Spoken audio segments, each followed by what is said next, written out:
thank you all for coming today. We're going to go ahead and get started. This is Noelle. Renee's family. Yes, Renee's. Okay. But she did bring with her today Noelle, a representative for the torch relay, so I'm sure she'll share some great information with us. But we'll go ahead and get started. Initially, Renee's going to talk to us about the state level and participation for the Bicentennial, and then Fred will talk with us more about the Terre Haute component. We have some big plans. Thank you for having us here today. I want to get started by letting you know that Mitch Daniels, about 3 years ago, formed the Bicentennial Commission. He appointed 16 individuals from across the state, from private sector, business, and not-for-profits. And you can see some pretty impressive individuals. Becky Skillman used to be Lieutenant Governor. She is co-chair along with Lee Hamilton, former congressman. The only person that Mitch Daniels didn't appoint is First Lady Karen Pence, and she serves as our ambassador. And as she travels the state, she is spreading the word about Bicentennial. When the commission was formed, they had two components that they really wanted to focus on. They wanted to make sure that the celebration was grassroots. They wanted every Hoosier, all 6.5 million, to feel like they were a part of the Bicentennial. So the grassroots effort was number one, and number two, they wanted to make sure they left a legacy. Do any of you know what the legacy that was left behind from the Centennial celebration is? Yes, the state park system. So that was a big one. So they wanted to do something to leave the legacy, so they wanted to focus on 4 main areas. They call them the 4 pillars. They are historic celebration, youth and education, community involvement, and nature conservation. And with these 4 pillars in mind, the way that communities like your community can get involved, leave a legacy in these 4 areas is with Bicentennial legacy projects. And your community already has one that has been endorsed by our commission. If you're interested in applying for the endorsement, it's very simple. The application is online on our website. It's indiana2016.org. I filled one out for someone the other day. It took me maybe 10 minutes. You do need a letter of support from someone in your community. It could be someone from your chamber or the mayor, someone, a leader in your community, just basically saying, I support what this group is doing. Terre Haute will benefit from the endorsement. There are some guidelines. The projects must be open and accessible to the public, tied in some way to the Bicentennial, fundable. We have no money. So you have to find a way to fund your projects, and they have to be achievable. They must also meet at least one of the following, and most projects meet all 4. Culturally inclusive, creating a legacy, celebratory, and engaging and inspiring to youth. The Griffin Bike Park is already, and that's awesome. I mean, we were so pleased that was submitted and very happy to endorse it. The endorsement application benefits are you're listed on our website. You receive permission to use our logo. We have found that it helps sometimes in fundraising or to get support for your event or project. In Montgomery County, in Crawfordsville, I met with their committee and they said, well, we've been wanting to replace the clock tower in our courthouse. Would that be a project? And I said, absolutely. So they applied for endorsement, received the endorsement, and when Historic Landmarks saw that they received the endorsement, they contacted them and said, we want to help you. We have $70,000 if you can find a match. So they went back to the commissioners for the 5th time. And they said, okay, will you help us now? And the commissioner said, it's time. So Montgomery County pitched in $40,000 and the city of Crawfordsville $30,000. So they're able to replace their clock tower that's been missing on the courthouse for like 50 years. So it is nice to get the endorsement. And what I'm traveling the state and spreading the word about is the endorsement is going to give you publicity on our website. As people start to buzz about the Bicentennial, they're going to be referred to our website. They're going to see what's going on here. People might wake up on a Saturday morning and say, what's going on today? across the state. And they'll look at our website and see, where they can travel and visit. So we're hoping it's going to drive some tourism and maybe some repeat tourism. And another big thing, my job is funded through the end of June in 17. The Bicentennial is actually December of 16. So in that meantime, we have to write a book, and that book will go into the state archives. So everything that is endorsed will become part of Indiana history and will be part of the archives. These are just some examples. I'll probably buzz through these kind of quick of some examples of communities and what they have submitted and what the ideas that have been endorsed by the commission. In North Manchester, a couple of civic groups are getting together. One is going to purchase the large bison, and school children are going to paint them with historic images, and then the other club is going to weatherize them, and they're going to place them around town. I think that's a neat project. Tippecanoe County, they're restoring some cemeteries, which I thought was pretty neat. I'm not going to read through all of them. Pike County, I think it's awesome. They're donating Indiana-authored books or books about Indiana to the schools, and they're going to put together a reading program. I like the Orange County one. Another example of, it can be anything. They're going to restore their historic fire engine. I put the Benjamin Harrison House on this one. They put together a program for 4th grade students, a field trip. There are a lot of communities that are digitizing photographs, newspapers. I'm coming back here in a few weeks. There's a group here, and I need to talk to you about that before I leave. There you are, Griffin Bike Park. Again, that's a big one. There are things as simple as the 4th of July parade that communities have anyway, and they're tweaking it a little bit to be significant to the Bicentennial. Maybe they're going to have reenactors representing individuals from that county. Some are having guest speakers to make their festival or parade that they already have significant to the Bicentennial. But I always say, you're doing great things anyway, you may as well take credit for it and get the endorsement. This is probably the largest legacy project in Wayne County, in Centerville. The Nature Conservancy, they've teamed up with Cope Environmental Center, and they are creating the Bicentennial Children's Park. Every school-aged child in 2016 will receive an honorary deed for a piece of land in this park, and it will be an interactive park. Schools will take field trips there. Children will be able to go on Google Earth and watch their plot of land as it is turned back into Indiana Prairie. It's going to be spectacular. The Bicentennial Nature Trust is the one area where we do have funds with the state parks in mind. We're thinking, what can we do to extend that legacy?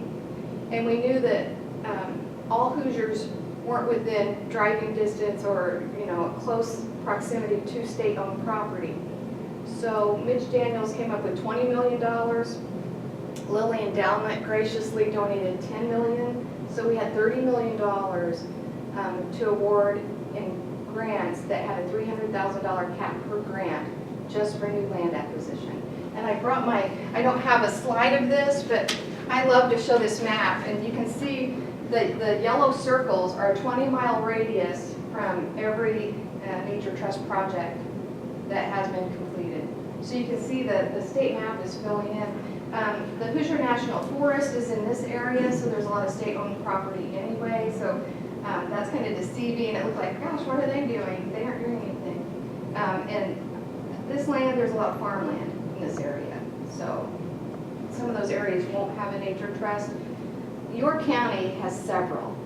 And I have to take this time to tell you, Brittany and Brad are rock stars. That gave me goosebumps. You guys are awesome.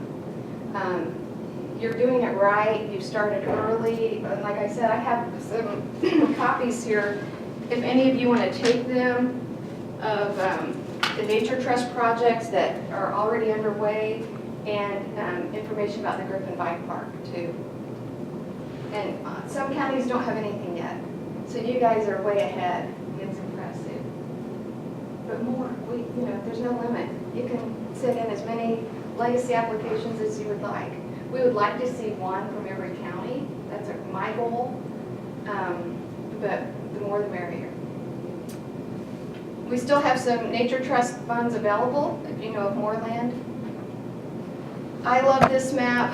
This is just a map that shows you the yellow counties are counties who have endorsed legacy projects. The blue counties are counties that only have the Bicentennial Nature Trust projects approved. But the green, and you guys are green, you have both. And some of the white ones, they've submitted them and they will be endorsed at our next board meeting in April. And I know of some blue counties that they're in the works. I've met with them and they just haven't completed the application. Looky there. Does anybody recognize those images? I love that picture. I don't know. You've seen it on our Instagram, haven't you? I'm a She's a photographer. great photographer. I assume that that's you, Indiana 2016 on Yes. Instagram. When Perry hired me, he said, I have had a photography business for like 20 years, and he said, we want you to take pictures too. I'm like, okay. I love it. Again, Hoosier Insights is a way you can get involved. You can go to our website. 75 words or less to describe what makes you proud to be a Hoosier. And you can talk about anything, food, historic sites, anything. That's all about Hoosier Insights. Explore Indiana. Every county has a page on our website. Even if you're traveling the state and you see something amusing, take a picture of it, send it to our website, and we might put it on that county's page. We have just hired someone full-time for social media. I call this young lady a young whippersnapper because she's came and took care of the computer for me. I call them the young whippersnappers. They are amazing. We've hired one of our interns will be a full-time employee now, and he is going to handle all of our social media. We want people of all ages to become part of the Bicentennial celebration, and we feel like through social media that's a great way to reach out. So you can follow us on Twitter. Like Fred mentioned, we do have Instagram. It's Indiana 2016, and we also have a Facebook page. You can add your event that you're having through our website to our events section on our website. Obviously submit your legacy project application. And again, tie in your local festivals, parades, things you're already doing. And then if you want to think of something new, some communities have branded their celebration. Crawfordsville in Montgomery County, theirs is Bicentennial. And they're focusing on, bike trails and biking to the market, the farmer's market, and they're putting bike racks at different locations around the county. One community has branded theirs Bicentennial. So, volunteer. I've already told you how wonderful your county coordinators are. They are volunteers, and it takes a lot of time, and we do appreciate everything you do. And contact them. They already are doing a great job getting the word out to all of you, but don't hesitate. And I have my cards. If you want to call, email, or text me, feel free anytime. I can help you with anything. I'm free to speak to any of your clubs or groups also. Become a partner. You might think of a way that you or your group can spread the word about the Bicentennial. Again, we can work together. If you are involved with a business or own a business, we're always looking for sponsors. There will be a commemorative coin and there will be a commemorative book. So we have to raise money. There will be a new archives building. The torch relay that Noel VCPL is going to speak about is pretty spectacular. We have to fund it. There will be a gala and a Hoosier homecoming in October when the torch arrives back into Indianapolis. We have asked for funding through the legislature, but we want to pay that money back. We don't feel like the money should come from other programs. We feel like the state needs to celebrate its 200th birthday, but we also feel like we need to find sponsors and to help pay for it. And you can contact us. Perry Hammock is our executive director. That's his email, and then my email, and then our website. And 317 is our office number. But I will leave my cards. I'll put some back on the table if anybody wants to take one of my cards. And yeah, any questions about? Some of you look familiar. I think you're at the other meeting, weren't you? I mixed up a little bit. I'm going to turn it over to Noelle. She's the director of the Torch Relay. Well, it's great to meet you all. I'm glad and excited I got the opportunity to join Renee today. I actually sadly didn't realize I was going to have this. So I have a handful of sets of these slides that I can see that I didn't bring on the PowerPoint, but I'll be happy to leave them as well if you guys. This is the basic information about the Torch Relay. And then hopefully moving forward, once we get your committee together and I can come back and meet with you more in depth about the Torch Relay in your community and what you want to do and how that all works together. But the Bicentennial Torch Relay is a 2,300-mile journey through 92 counties in about a 6-week period. We're going to start on September 9th in Cauldron, Indiana. Some of you asked about that before. In the map that you have, it's a little hard to follow, but if you find the little one down at the very bottom, you can snake your way back through. And we'll finish in Indianapolis on the State House grounds with what Renee said is going to be a large community celebration for all Indiana residents, not just folks in Marion County. So that'll be something that everyone will be invited to come to and attend as more of a Heartland, Hoosier Heartland celebration on October 15th. It's designed, this project follows the 4 pillars, the Torch Relay program, of being a part of, well maybe, I don't know if we hit the nature part of it, but we do follow with being, we're going to engage kids across, it was developed for that purpose. But really the biggest part of it is to inspire Hoosiers and to promote people working together. I don't know if all of you are from Terre Haute, but we want to make sure that we get good representation from all of Vigo County and not just the city here.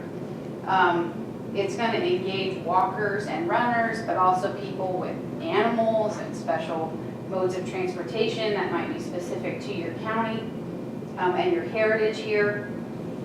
To move the torch. So the whole thing isn't going to be walked or run. I think that's the main thing that maybe might be a little deceiving.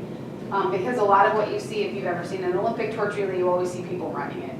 And that will happen, and we encourage that obviously to happen. But we're also going to encourage you to implement some different things. We have folks in Peru that are going to use a circus wagon, and we have folks in I just met with folks in Johnson County that want to involve cycling and the new bike trails that they have down there. We have folks obviously up in Elkhart that want to use an RV and all kinds of different things. So you can be as creative with this. That's the kind of cool, the really neat part about this project, and make it your own. The torchbearers are going to be chosen from your county only by your folks. So the nominations will be submitted to the central group of us that's putting this together, but we aren't going to select your folks. We're just going to take your selections and make sure that it makes sense and that you have the right amount of people and that kind of thing. But they will be nominated. Everyone has to be nominated to run the torch. You can't just go, I'd like everybody in this room to participate, and that's what we're going to go with. We want to make sure that people are being nominated by folks and then follow the process. And then we'll have a caravan that goes with the torch through the state, carrying different, all of the equipment and things that we'll be bringing with us. A part of that will be a mobile visitor center. that the Indiana Office of Tourism Development is putting together. And that won't get to go to every community because the fact that it has to be set up and opened and everything. So we're hoping it hits somewhere at least every day or every 2 days, but can become part of your celebration if you're having one, depending on what day of the week your event falls or your day falls. And then, like we said, it will conclude on the State House grounds. Torchbearers are encouraged to really be folks within, citizens within the community that have touched this community in some way. They can be from the county, like live here now, or they can be from here. And maybe they were a really big integral part and they live in Florida now because they retired there, or something to that effect. That's okay. If they're willing to come back and be a part of your celebration and somebody wants them to be a part of it, they can be. Obviously, you guys have some celebrity folks from down here. Those folks are always encouraged as well, and to get them nominated and to participate. The torch relay route was set up by a group that spent over 400 hours putting that map together. Folks from the state police, the Indiana Department of Transportation, our Office of Tourism, and others that really focus on making sure that they hit population centers, county seats, historic sites, natural attractions, state parks if they exist in certain areas, things like that, as well as specific places of interest. We have some counties where we're really hitting the covered bridges hard, and in other counties where we're making specific stops at attractions, not just from a tourism standpoint, but because they're a really big part of that county's heritage. The torch itself is being currently designed by some wonderful engineering students and professors at Purdue. They have taken on this project and are moving forward. We got to listen to their student presentations on Tuesday. I asked Renee on the way here how much of it she understood. I can't even repeat any of it. It was crazy. It was very interesting impressive. and very impressive, but unless you can talk in joules and spark plugs and all kinds of things that we didn't understand. Power sources. Yeah, exactly. But they're creating a torch that's going to really look like the torch that is part of the Indiana state flag. So it's going to be really neat. Right now, it has the stars on it. So instead of the stars on the flag, it's got stars around it. And the coolest thing I think about it is the stars actually are cutouts in the metal that will vent the flame to be allowed to bring oxygen in to let it light up. And that's, I mean, they're there symbolically, and there's just as many as there are on the flag intentionally, except they have a purpose. And so those kinds of things are so cool about the stuff that they're doing. And they have like 9 departments at Purdue working on this torch, from folks in their mechanical engineers to their technology kids to the people obviously in propulsion and aeronautics and astronomics and all kinds of things. It's all very interesting, and I just hope it works. That's my biggest thing. That's the only thing I told them. But they're working on a lot of really cool things that go along with that, and we hope by the end of this year to be able to show the torch off, a finished product of it, and to be able to really talk about it and push that part of it and this next by the end of the year. So that's their thing they're working on. The torch relay, right? In most days, we're going to hit 3 counties a day, in some cases 4. So there'll be a morning kickoff in whatever county we're in, a midday run through that county, not bypass it, just go through it, and then an evening celebration to kind of extinguish or put down the flame for that night and store it away, and then wake up the next morning and move on to the next county. In some cases, we're going through 4 if they're small enough, depending on how much time it takes to get through there. But regardless, we're encouraging every county to have some kind of community celebration. So even if it's a 10-minute stop at their county courthouse, or if it's a bigger thing at a high school football game on Friday night, because they're already going to have a bunch of people in town. So as you guys have an evening time, which is actually more fun, I think. The opportunity to have more people be a part of it because it's not during the middle of the workday. I don't know if you have a week. I have to look at it to see if it's a weekday or not. But having an evening day is I think pretty fun. You have a little bit more time and flexibility to figure out how you want to run it and move it, which is also very cool. And then you have the opportunity to do something at night, whether it's have a big party in Franklin County, or in Johnson County, they're party people. They want to have a big party. That's what they want to do.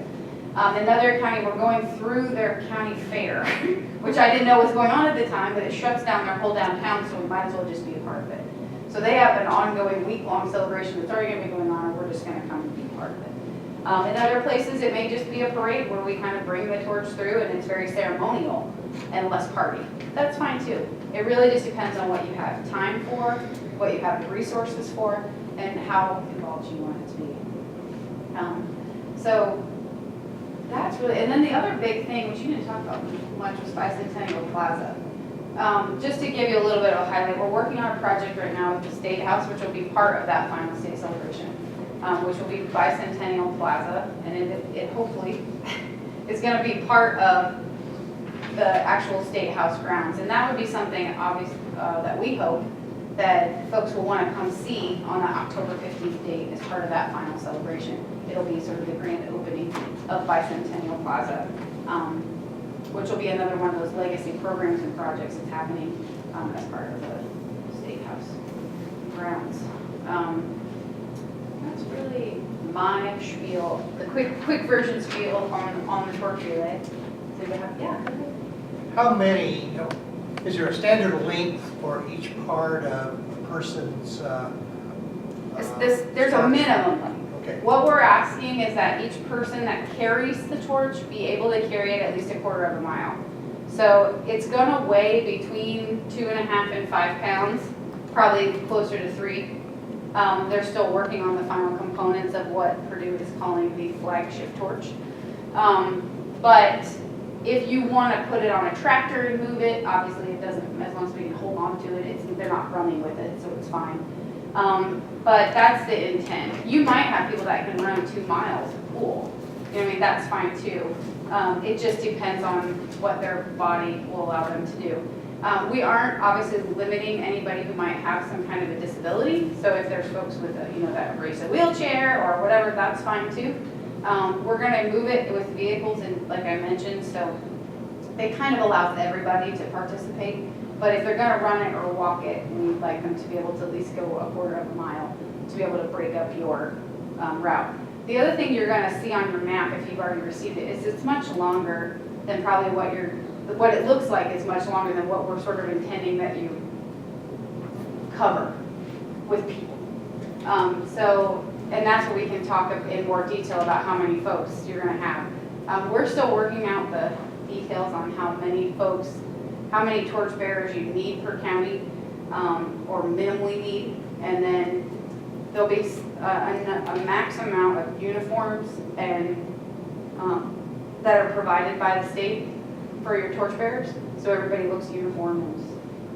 So that the torch bearers will definitely get a little bit of a perk out of participating. They'll get a pretty cool specific uniform for them that will designate them as a torch bearer from this Bicentennial, which is pretty cool, that the state will provide. Then if you want to have, we are going to go this high, so if you want to have 50 torch bearers, then the county would be responsible for that difference in paying for those additional uniforms for those torch bearers. How many will you pay for? We're still trying to figure it out. We may set a flat number where everybody in all 92 counties gets the same. I'm trying to figure out a way to potentially break that up a little bit based on population.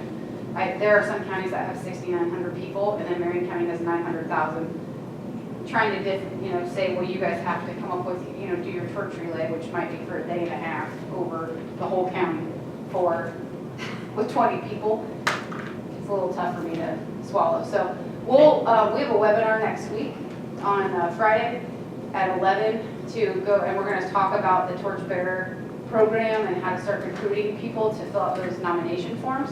And in that process, that if not before then, we will tell you how many torchbearers that you get minimum. And then again, on top of that, it'll be up to you, whatever you want to add. The planning committee would like to have shirts. We'll also have volunteer uniforms. Okay, that's great. That's Yeah, and that's the other number too that I'm trying to figure out how many we're providing, and then if you want it. So there'll be like a t-shirt that would be specific, and then I think we're also potentially planning to do some kind of maybe like a polo shirt that would designate your committee. Yeah. You're gonna need some general volunteers just to make everybody safe. If you plan a big celebration, you might need more. those folks would get a t-shirt type option, and then your folks that are running the torch would probably get like a hat and a jacket and a t-shirt and pants, you know, like a whole-on thing so that we know. Can you let us know our actual, on your route, what that mileage is? Yes, I can I help know you not with that. right today, but somebody. I brought your map with me, Yeah. if somebody asks specific questions, we can look at it. It's really gonna be up to you guys, like, we're Yeah, we giving can- you we can- flexibility to figure that out. Like We when it just, gets to downtown and go over to the courthouse. yeah, do you wanna start it, Yeah. what we intend is to finish here, because you're the end of the day, so the end celebration would be somewhere in downtown Terre Haute. So depending on that front end of the route, so if you looked at your back end, whatever might be the end that leaves Vigo County, that part probably will just be us with the flame leaving in our caravan, and you would do the front part of it. In most cases, doesn't have to be that way. The other thing that you're gonna get to see next Friday is the route deviation form. So that form is gonna give you an opportunity to change your route, or change is not the right word, make adjustments to what you've received. I think it was communicated before, but when you enter the county and exit the county, and the time frame that you have is not gonna change, because those affect the counties on either side of you. It's more about your time when you're in your county lines, what you wanna do to get to your end point, and how long it's gonna take you to do that. So if you wanna adjust it because we missed a really cool attraction here, or we didn't go through Indiana State's campus and you really wanna do that, or we went there but we didn't go to Rose Pullman, whatever the case is, you can make those adjustments. We have I met with Johnson County this week, and their entire downtown, like main drag, is more or less gonna be under construction in 2016, which doesn't help us because it goes right by the courthouse. So they've already asked, can we make adjustments? I said, absolutely, we don't want to go through construction stuff. When they say construction, I mean like can't drive through it anyway, so things like that too that you may know about that our NDOT people didn't know about, please be sure to look at those. And you have a couple of months to complete that form. That does not need to be turned in like a week. You'll have plenty of time to look at that and review it. I know like when the Olympic torch came through with Coca-Cola and stuff, you had the option to purchase your stuff, which might help you guys, like if you're. I think that might be something you want to do here locally, Yeah, but that was a big if thing. you don't want to pay for it, or you don't have the funds, that if you have extra torch bearers, you break up whatever that cost is and say, And it's most gonna people be do. $20 or $30 or whatever. And you can definitely come up with your own county plan to fund that, however you want. We aren't gonna limit that you can't do that.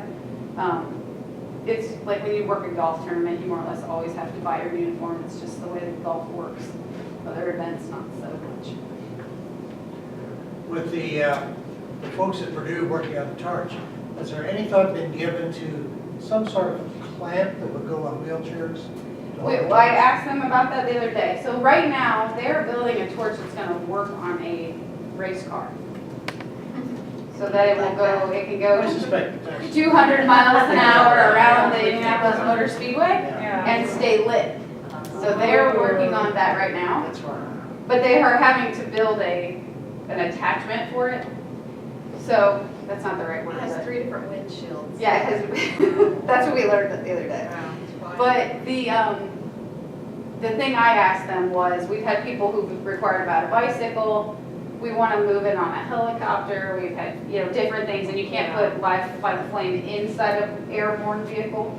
So how do you put it on the outside if you want to do that kind of thing? So they have that in mind. Bicycles, I didn't throw out wheelchair, but I will add that. I told them about bikes. If it can't be carried, or if it has to be carried, then we want to be able to tell the counties that. So if you're going to use a person on a bike or something, we may give you the stipulation that they need to be able to carry it. And there will be a youth size that has an LED light. Yeah, so if you have kids can participate in this. Okay. If somebody wants to nominate a child or a high school age kid or whatever, we will have a torch that is, instead of being like 30 inches tall, it'll be 18 inches tall, and it won't be live flame, just for safety purposes. Which I would rather use that than to risk clamping you into a wheelchair. Yeah, so there might be. That's just me, Yeah, But we will have the flame with us. We'll have a lantern that travels with the group the whole time. So when we put it out at night, it will still be the flame. And Will you be the flame keeper? the flame I'm gonna get a shirt that says that. No, we have a core group of about 5 or 6 of us, 4 or 5, and I'm hoping to be at most of the main celebrations. I just haven't figured out yet if we're all doing all of it or if we're gonna tag team and split it up over the 6 weeks. But I'm sure I will be at a lot of the functions. And this is only the second county visit I've done, so I'm excited. I've only been in this job for about 3.5 weeks. No pressure there. You're doing a great job. Yeah. Well, thank you, I'm trying. I'm learning so much, so keep asking questions. Noelle, I have a question for you. Yeah. After the first webinar, a couple of people were curious. I know that there are like 3 or 4 different variations of the torch, depending on what exactly you're doing with it. Does each county keep a torch, or? You will get a replica that does not light. Okay. So like if you want to put it in your county courthouse and put it on, and they're working on a stand that it would sit on. Like so, the company I worked for before, we had 3 or 4 of them in the office. So it's like usually an acrylic or wooden stand that the torch would physically sit in. So really the torch would be the display, and it just won't light up. So it won't have the insides that the fancy torches will have. It will be the shell, and it will be pretty and have a commemorative plaque on it of some kind that tells you what it came from. But that's our intent, is that each county will have one to keep that, to keep with them. Or you'll get it after the fact, possibly. And I know that you kind of touched on this, but just to make sure, That's okay. because our group was really interested in this possibility. Since we would have it overnight for our stay here, I know it comes to us in the evening, we keep it overnight, we can keep working with it all night if we wanted Well, to? your event, what we're planning at this point is that there will be an end to the day, because the state police are traveling with us. Right. And so they need to be in bed at some point or done for the day, because most likely we'll pull the state police folks from your area. We'll come and escort the torch through Vigo County and in. And so in the evening, once it leaves and it goes to the next county, we'll pick up our new group. That's a big part of it. So we will end the day. We're working to get some kind of a portable cauldron. So what we would do is, this is just an idea, this is not set in stone. The torch would come into town for your celebration or whatever we're doing as part of the celebration. We would light this cauldron ceremoniously that would light up, and so the torches would be extinguished, we'd put them away, and you'd have this lit bowl and have the rest of your celebration. It would end at a certain point, so probably 8 p.m. We're trying to finalize, and then you can party all night if you want. With the cauldron. But we have to extinguish the light and leave at some point. So you can't, like the next morning, we would be on our way to the next county. So likely, no, we won't leave it there so you can Right. keep it, Okay. I guess. What time would you be leaving then? Well, I think 4 o'clock is when we come into the county, Okay. midday, late afternoon. Come in. And then by 8 p.m., our portion of your celebration with the torch and the flame and all that should end. But again, if you have it's Saturday night and you guys want to stay up till 10 o'clock, and like I said, these folks in Johnson County want to have a festival, sell beer, have a party, have a band, that'll probably go on way past our 8 o'clock end time. But we would still have the flame in the cauldron. Well, so we that probably would have to figure something out with you, because I think we're gonna, the problem is we have to tear it down. I mean, we have to take it physically, like, take it apart and take it with us. Okay. Maybe Rosewoman can make a cauldron for the county. Yeah, there you go, that you can We keep can do or our own, something. right? You have your own engineering people, you have all kinds of them. Well, that's why I was asking, if we have a celebration, what time of the day, the next day, do you have to leave? I think We it was have like to be 8 at 10 a.m. at the next location, so Kathy, that's in our packet when they're entering and when they're leaving. Did it say from the our exact last time? meeting. Okay, I'll look at that I again. brought the Vigo County. I have this very handy dandy. So we are staying the night in Terre Haute, so we Okay. will have to get hotel rooms here. That doesn't have to happen today. We will be contacting somebody here about making sure that that's taken. And we'll take care of that expense-wise, but we just would love direction on Absolutely. where to go. I was in, the folks in Johnson County said, you probably don't want to stay in Franklin, but you can stay in Edinburgh. I said, okay. Sounds good. I was trying to see, you guys are 40, 35, okay. So evening celebration and overnight stay, and then we have to be in Vermilion County at 10 a.m., and I don't know what the city is there, but Clinton. That's not very Right, far. Yeah. Well, it depends. Vermilion is a long county. Yeah. If it's further north. I think whatever's on the other side of this county line, I don't have the, September. I don't have the big map. Do you have the specific date that you're? The 21st. The 21st. September 21st. Yeah. Oh, yeah. Like, Technically. Yes, I have a date. It's Wednesday, so it's the middle of the week. Which is kind of cool. 2016. Yeah. And you're coming in at 6 p.m.? 4. 4. So we have we'll 4 be to in 8. Sullivan County for approximately 2.5 to 3 hours. And then so we'll have an exchange point at the county line between Sullivan and Vigo County. And we can do, this is one of the things that keeps coming up question-wise. We can do a straight-on county to county, light the torch at the county line, which might be really cool. Or if Sullivan County says we're gonna do our thing for a couple hours, but we're gonna drive it into Vigo County, then that's okay too. So we will have to do a little coordination, and that's why we're providing you with all of the county coordinators' information. So if you guys want to reach out to them and say, what are your plans, what are you doing? They might have something really cool planned, or they might not have anything at all planned. I don't know. And as we hear about some of that information, we'll be sure to share it. But I think some of the counties are already starting to try to figure out what that handoff looks like.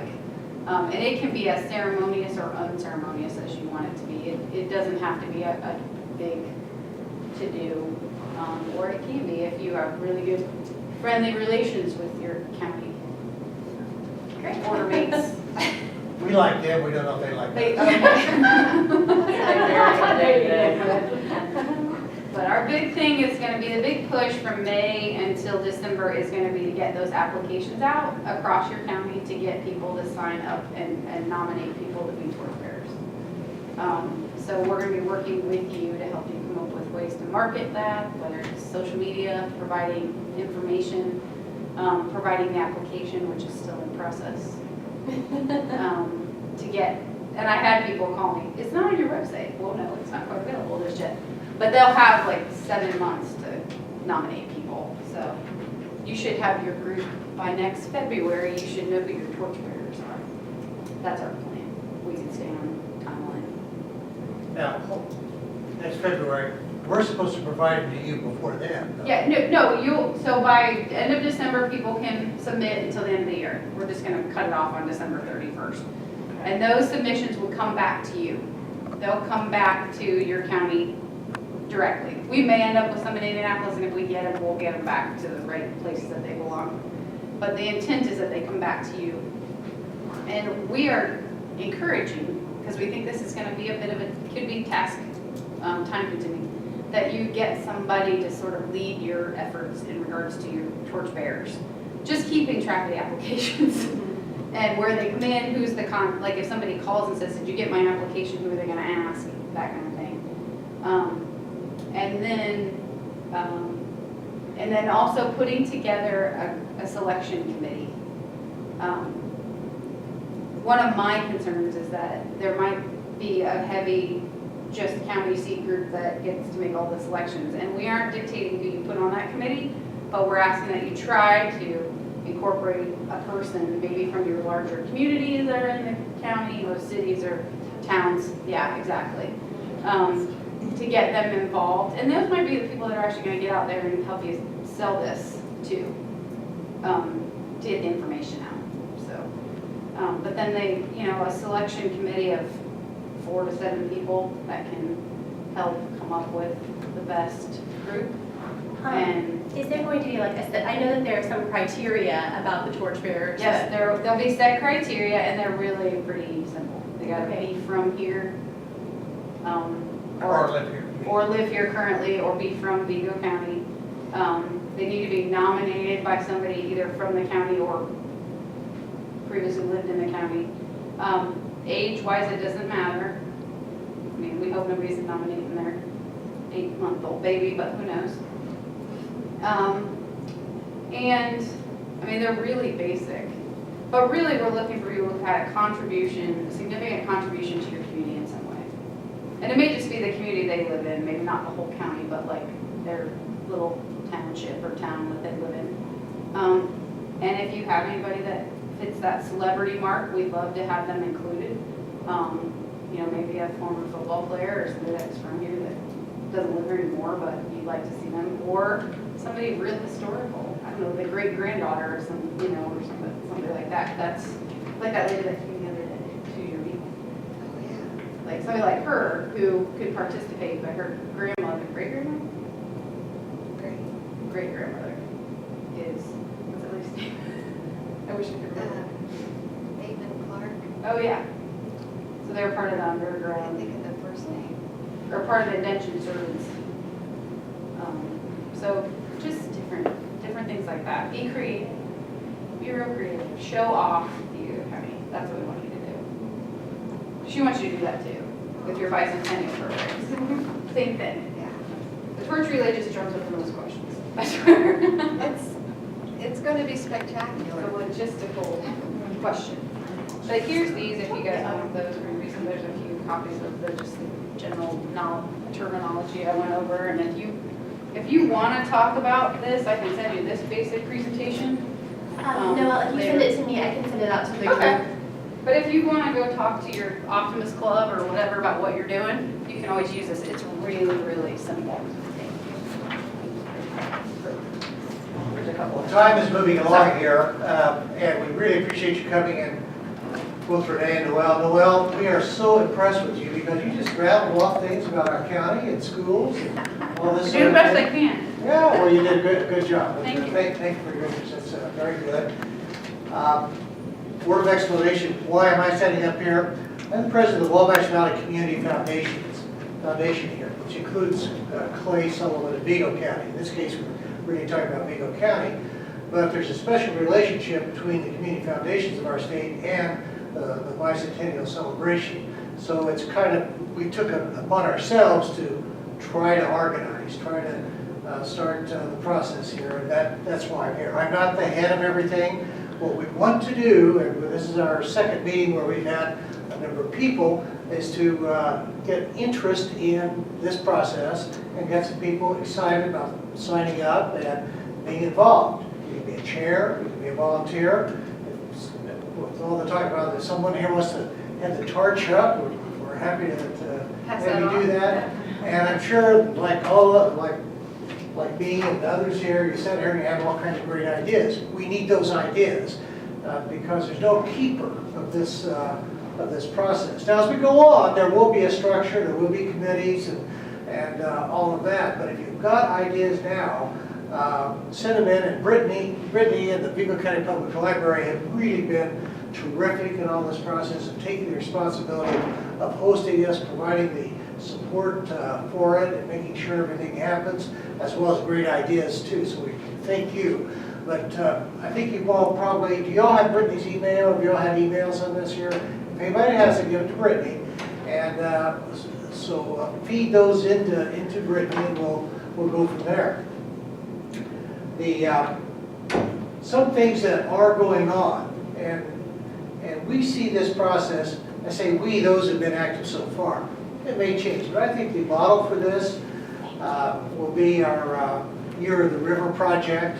And that is, first of all, that many organizations, groups, and institutions are going to be doing things anyway in 2016. Festivals and celebrations and things are on your calendar anyway. What we'd like for you to do with those is to brand them, theme them with a bicentennial theme of some sort. That way we're not going to be able to plan events for every month or every week through that process, but it worked really well for our community in the Year of the River. That has been that was just a tremendous thing. There's several people here that were very involved in it. And we see that model kind of being used here. We need to put together a steering committee to help coordinate all that. And as opposed to Year of the River, at the moment anyway, we don't have any executive, so to speak. We didn't exactly there, but with Art Spaces and Arts Ileana and Willis Hallman, there were folks who spent quite a bit of their time on this. We'll work all that out as time goes on, and I think we can get some help from the Community Foundation in that if we need it. But there are a number of other things that are going on in our community that are underway. For example, the Vigo County Historical Society hopes to have their new History Center open in 2016. That would be a signature event for our community. It remains to be seen if that date is solid yet. It may slip to 2017, but we'll see how that goes. The Turn of the River project is going to, with the help of Indiana State University, is establishing a small park where the Wabash River Bridge, Wabash Avenue, used to hit the Wabash River there. And that'll connect to the City Hall courthouse complex. And funding that's moving along. Funding is being sought for it from national groups and state groups. But I'm pretty confident that will happen. That could be a very much signature project for the Bicentennial to note that here. There are a lot of other things that could be part of that. And right now we have both St. Mary of the Woods College, the Sisters of Providence, and Indiana State University celebrating anniversaries. It's the sesquicentennial of Indiana State University. And if we have Teresa Exline here, and that committee is meeting later this afternoon. They've got a very active committee. They're further along than we are, but they should be because their anniversary is 2015. So we got a little head start. But if you might just speak to knowing what you've heard here and what you're going to do, just say a couple of words, Teresa. Sure, we're doing a celebration that spans over 4 years. Starts in October 2015 because we want to kick it off when we have a mass of people here for homecoming. We're kicking it off with the rededication of Normal Hall, which was our library facility that's been totally restored. It'll open up this summer as our University College. It'll be a gorgeous, gorgeous historic property on campus. And we'll extend it in December. Our legislation, the chartering legislation, was actually introduced in February of 1865. It was approved in December of 1865. So that's the beginning of our celebration, is the 150th anniversary of that legislation through the 150th anniversary of when we opened our doors, which was January of 1870. So we've got a little bit over 4 years of celebrations that we're going to try to sustain. So having the Bicentennial of the state and the Bicentennial of the community of Terre Haute to tie into will help us with some of that sustainability of our celebration. We plan to do a number of community engagement projects. Heather's here from our Center for Community Engagement. And we're looking at the park as Fred said, kind of as an ongoing, that our campus would be responsible for the maintenance of that park, and that would be an ongoing gift back to the city of Terre Haute, because the city of Terre Haute put the money that brought the normal school to Terre Haute. And so we're wanting to do a variety of things to show our appreciation for everything the city has done for us, both with our origin and throughout the years. We're planning to plant 150 sycamore trees, maybe 300 after yesterday's meeting. But we're looking at planting sycamore trees whenever we go out on a community service project throughout the state or around the world, wherever that may be. We can't really take them in airplanes across borders that don't allow the vegetation usually to travel. So we can do it though when we send people to certain places. And then also in our community, with all our community partners, we want to plant a tree in memory of our sesquicentennial, but also to signify the partnership that we have with so many of the United Way agencies and other groups throughout the community, since that's obviously very much part of our core mission and what we do. We have just a number of events throughout the 4 years that we're planning. Our problem is trying to figure out, I think Fred's idea with the park and the Turn to the River project, of having that being an endorsed project would make sense. We're having problems figuring out what should we apply for endorsement, because we just have so much happening. We're planning just in a variety of ways. We also have 4 or 5, I've lost track, histories that we're writing as part of the project. We're doing a history of diversity. We were diverse from our very first year of operation with our student body. Many years before most of our sister institutions were desegregated, we had a diverse student body. We have had a history of diversity throughout our entire time, a history of serving underrepresented minorities. That's also one of our very core values that we maintain, and so we want to have that history preserved. It'd be interesting history even with Cuban refugees from when Cuba was taken over. We were in charge of a Cuban project that brought the refugees to Indiana and taught them how to be Spanish teachers for the public school systems in Indiana. It's just some interesting stuff that most people have not heard about, really don't know the stories behind it. So we've got a history, we've got a scholarly history of the university that one of our professors is doing. We have kind of a pop culture, I just call it a pop culture book that you can pick up read little factoids about Indiana State. You can put it really good, probably in the bathroom or someplace, or you just need to pick something up and read one page, put it down, and then read another page at another time, and find out something interesting about the university. So we have that, and we have a photographic history of the institution that's also being done, and then we have a history of our architecture, so that our former president and our facilities manager are doing, so that we're publishing those as part of our celebration. We are raising money for need-based scholarships as part of our celebration. We are tied in with right now it's the quiet phase of a fundraising campaign for the foundation. They're just getting started on that, but there's just a lot going on. There'd be a lot more. We're tying into all of our major events, Founders Day, homecomings, all of the commencements, all of those kinds of activities. So we've got a lot of work to do, but a lot of ideas. We'll be generating more ideas today. Our session is specifically on what can we do, what more can we do to show our appreciation to our Terre Haute community for everything that it's done for us over the years. So that's our brainstorming session this afternoon. Thank you. Heather, do you have anything to add? Ditto. Okay. This is Heather Clausing. She's a part of the community engagement team at Indiana State. Any questions or comments or volunteers or anything in particular? Fred, I was just going to say, when the torch comes on our campus, we have the option of a tandem bike or a tricycle, since we have both of those races that occur on our campus. The trike may be more difficult to navigate holding the torch and running the trike, but it's the tandem, tandem bikes, so the person in the back could hold the torch and the person in front could run The the coolest bike. thing about this torch that they're developing is that if it tips upside down, it shuts off. Oh, that's nice. Kind of like an electric heater if it tips over. Exactly, yeah, I guess. And you're asking me, but apparently if it gets Yeah. past the 90-degree angle, it shuts off, and then it will turn right back on as soon as you tip it right back up. That's cool. I don't know.